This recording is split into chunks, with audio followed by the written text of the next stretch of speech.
Bismillahirrahmanirrahim. Assalamualaikum warahmatullahi wabarakatuh.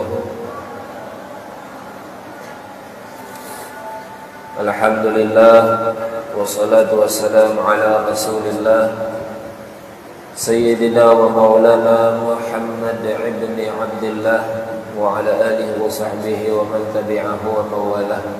Ashhadu an la ilaha illallah wahdahu la sharika lah wa ashhadu anna sayyidana wa nabiyyana Muhammadan abduhu wa rasuluhu la nabiyya ba'dah. Subhanaka la ilma lana illa ma 'allamtana innaka antal alimul hakim. Rabbi shrah li sadri wa yassir li amri wa hlul 'uqdatam min lisani yafqahu qawli, amma ba'du. Para jemaah yang dimuliakan Allah, alhamdulillah kita panjatkan rasa syukur kita kepada Allah Subhanahu wa taala yang mana pada malam hari ini kita diberikan kesempatan oleh Allah untuk berkumpul di dalam majelis ini. Mudah-mudahan perkumpulan kita ini, majelis ini diberkahi dan dirahmati oleh Allah, serta kita diberikan ilmu yang bermanfaat, ilmu yang dapat menyelamatkan kita di dunia dan di akhirat nanti. Amin ya rabbal alamin.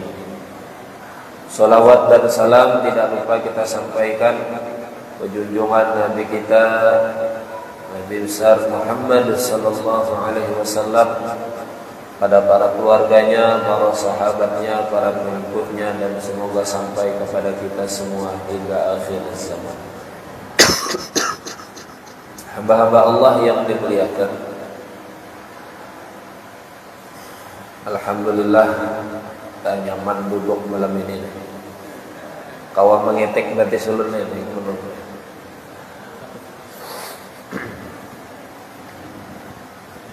Siapapun yang terlibat di dalam suksesnya satu majelis, baik itu hanya tukang kamera, tukang siapkan makanan, tukang bagi-bagi makanan, tukang angkat kursi, tukang angkat meja, itu jangan dianggap remeh. Humul julasa'ul ladzi la yasqa bihim jalisuhum. Kata Nabi, mereka itu tidak akan rugi, sama dapatnya dengan kita yang duduk mendengarkan pengajian ini. Sama, insyaallah dapat barokah, dapat rahmat, dan dapat ampunan Allah. Itu hadisnya. Jadi hadis itu tadi, humul julasa'ul ladzi la yasqa bihim jalisuhum, duduknya orang pian di sini dengan para orang ahli, baik yang sibuk-sibuk tadi, ketika hidup orang alimnya, atau tafsir hadis yang lainnya, maupun orang alim itu sudah meninggal dunia dan orang pian duduk di samping kuburnya, itu sama ketika mereka duduk saat dia hidup. Itu tafsir hadis. Maka kita rajin sering duduk di pusaranya, kuburannya orang-orang alim. Nah, itu. Jadi yang terlibat dalam majelis ini, mudah-mudahan kita semua mendapat rahmat, barokah, dan ampunan Allah. Amin ya rabbal alamin. Kita menyambung kajian kita, pelajaran kita di dalam kitab Munajat, yaitu pada halaman 22 doanya berbunyi, Fatiras samawati wal ard anta wali fid dunya wal akhirah tawaffani musliman wa alhiqni bis salihin. Doanya halaman 22 terakhir sampai halaman 23 awal. Doa ini terdapat di dalam surah Yusuf ayat 101. Nabi Yusuf itu perjalanan hidupnya cukup panjang dan melelahkan, banyak ujian dan cobaan. Dari ketika dia hidup di dalam keluarganya, saudaranya sendiri banyak yang tidak suka dengannya. Kenapa? Karena dari segi fisik Nabi Yusuf lebih unggul, dari segi kecerdasan Nabi Yusuf lebih unggul dari saudaranya. Otomatis orang tuanya Nabi Yakub lebih cinta kepada Nabi Yusuf.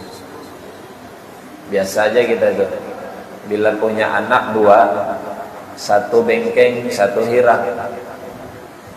Yang hirang disuruh mengolah banyu, yang bengkeng disuruh menghadap tamu. Itu biasa. Satu pintar, satu pembabal. Yang pintar ini itu jarang disuruh-suruh, pokoknya belajar jadi rumah ya.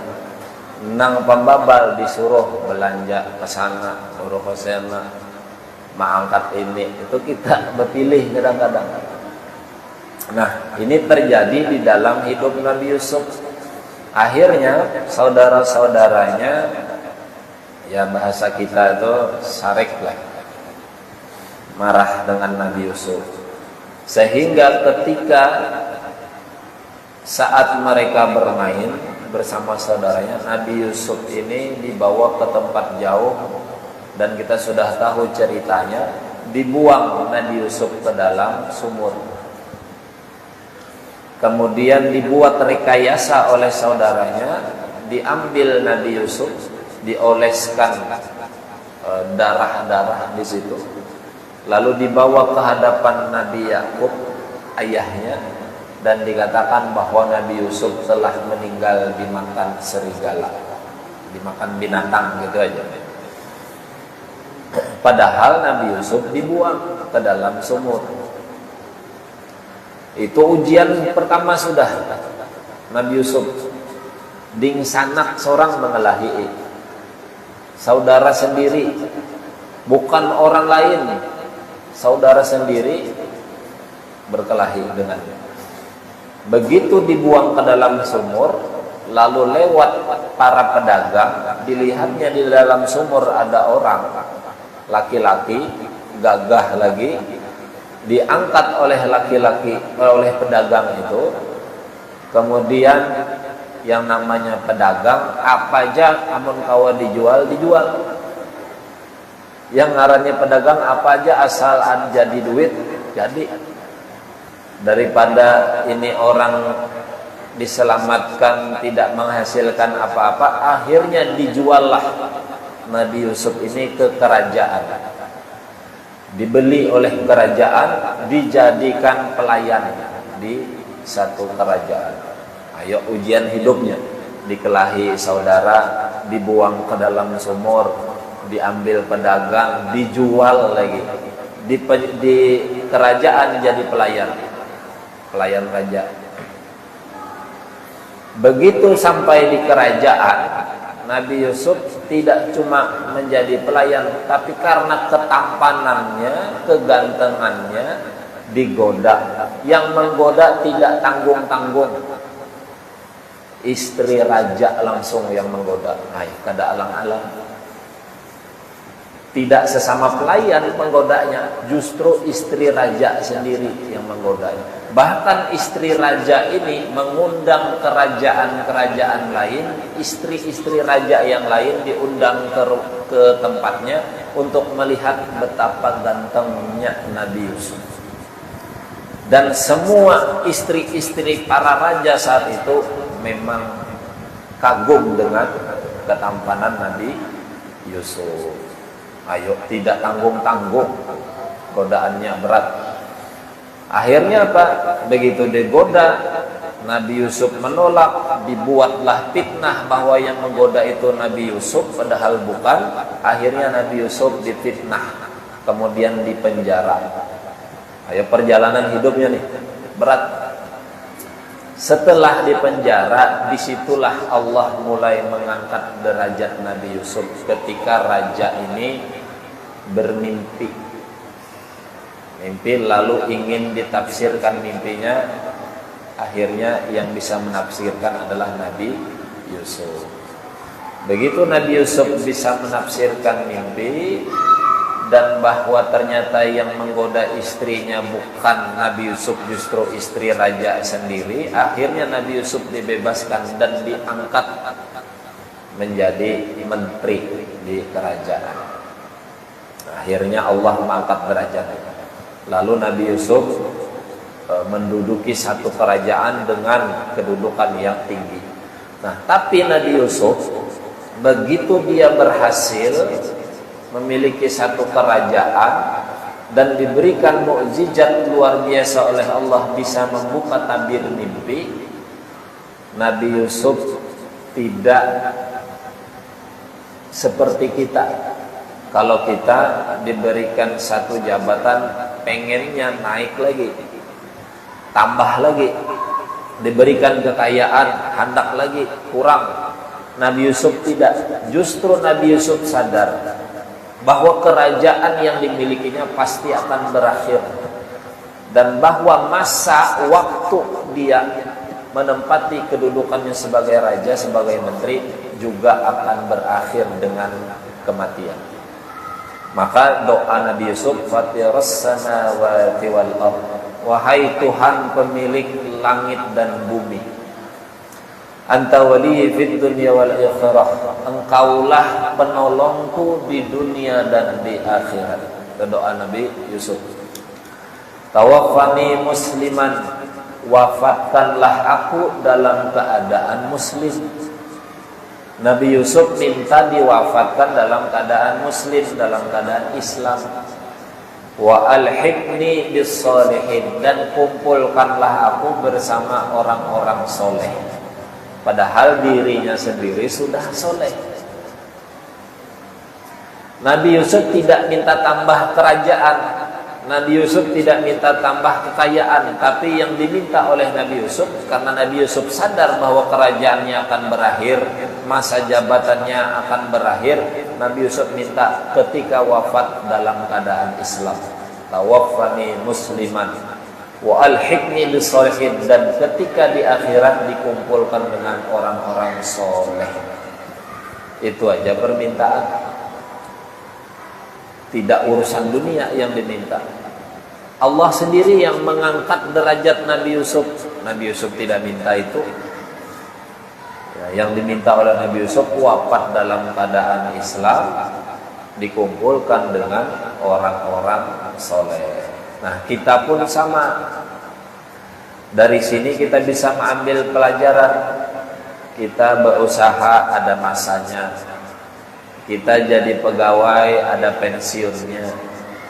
Kita berdagang ada uyuh, ada nyaman, ada habisnya. Yang pasti umur habis.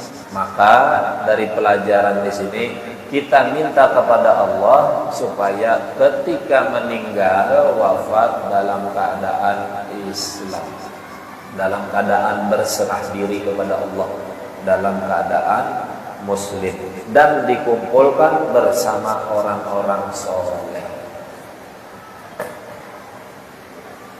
Itu kenikmatan luar biasa. Kalau sugih ada habisnya, ya tapi kalau meninggal dalam keadaan Islam, justru itu yang selamat di akhirat.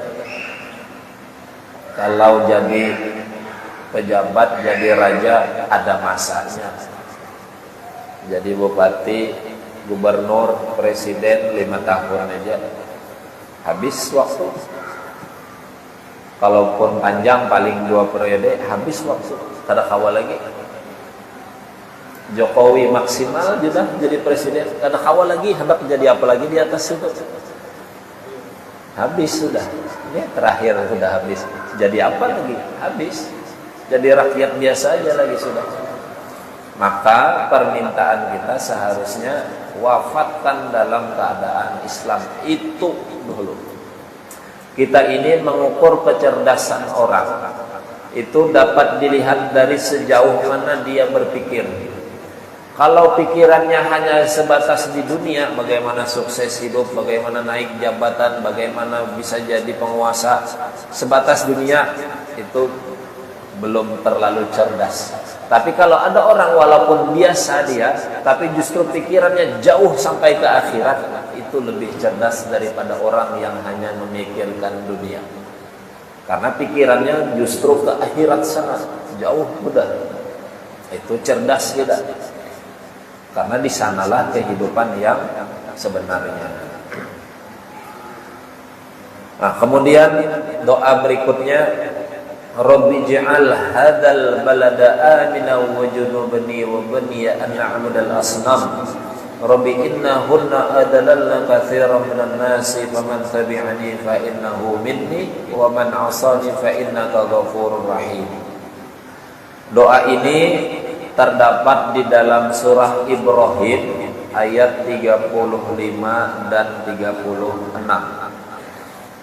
Doa ini dibaca oleh Nabi Ibrahim sendiri. Nabi Ibrahim yang baca. Doa ini hampir sama dengan doa Nabi Ibrahim yang di awal. Rabbi ja'al hadza baladan amina warzuq ahlahu minat thamarati man amana minhum billahi wal yawmil akhir. Hampir sama aja.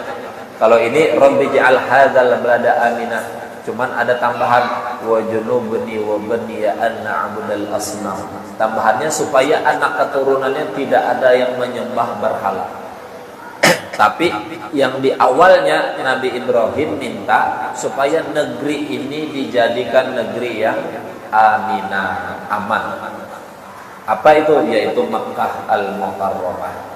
Jadi dua doa Nabi Ibrahim minta kepada Allah supaya negeri ini menjadi negeri yang aman, damai, dan diberikan rezeki oleh Allah penduduknya, dijadikan oleh Allah keturunan-keturunan di situ orang yang taat kepada Allah.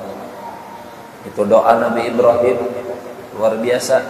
Ini harusnya diamalkan oleh para pemimpin, para penguasa, siapapun yang memimpin. Ini harusnya amalannya ini doanya, supaya negeri yang dipimpinnya menjadi negeri yang aman.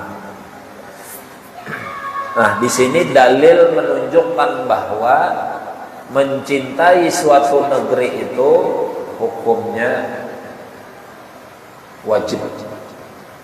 Mencintai suatu negeri hukumnya wajib. Cinta tanah air itu wajib hukumnya.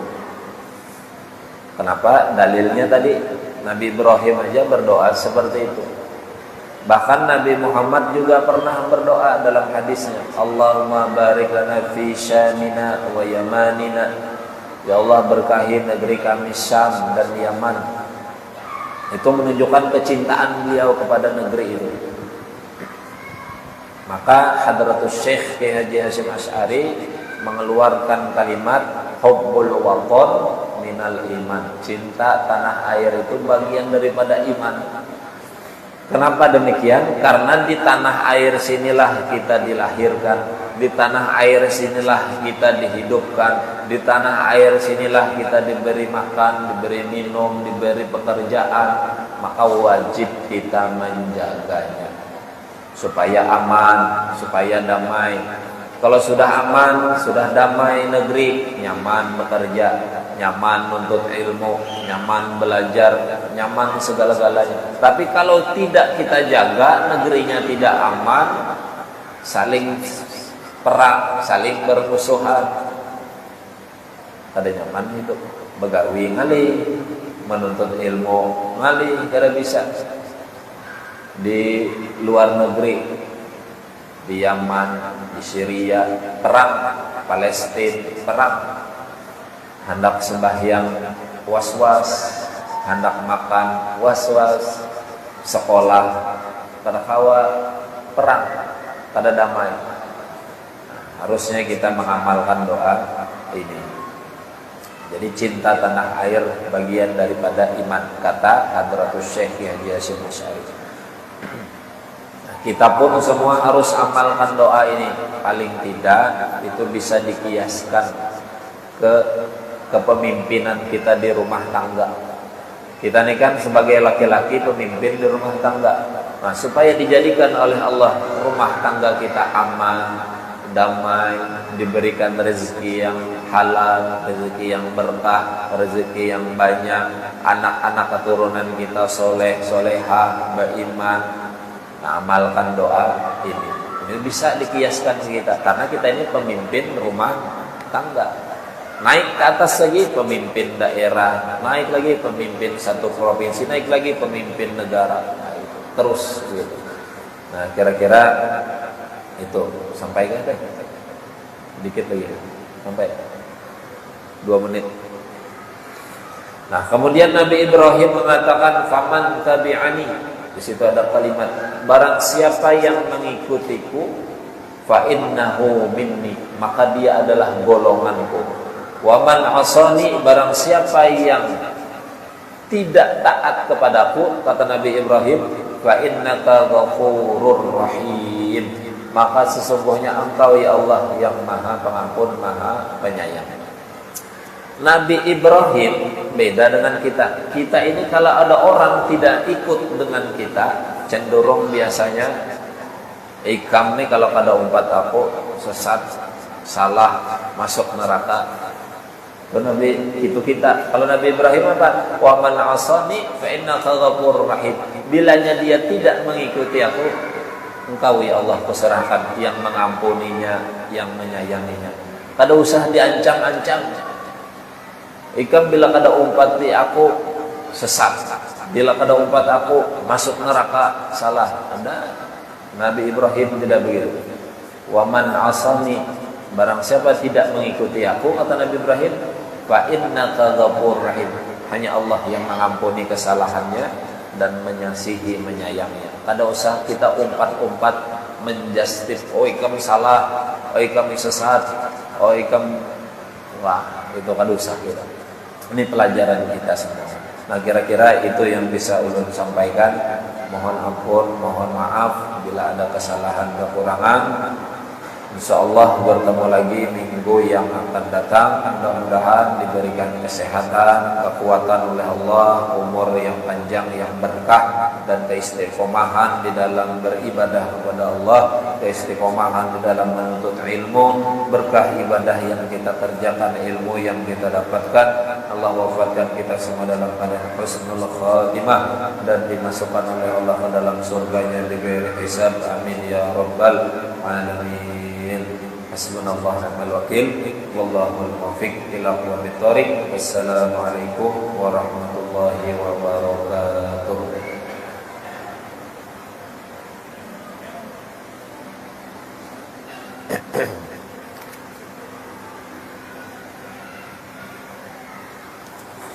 Allahu akbar.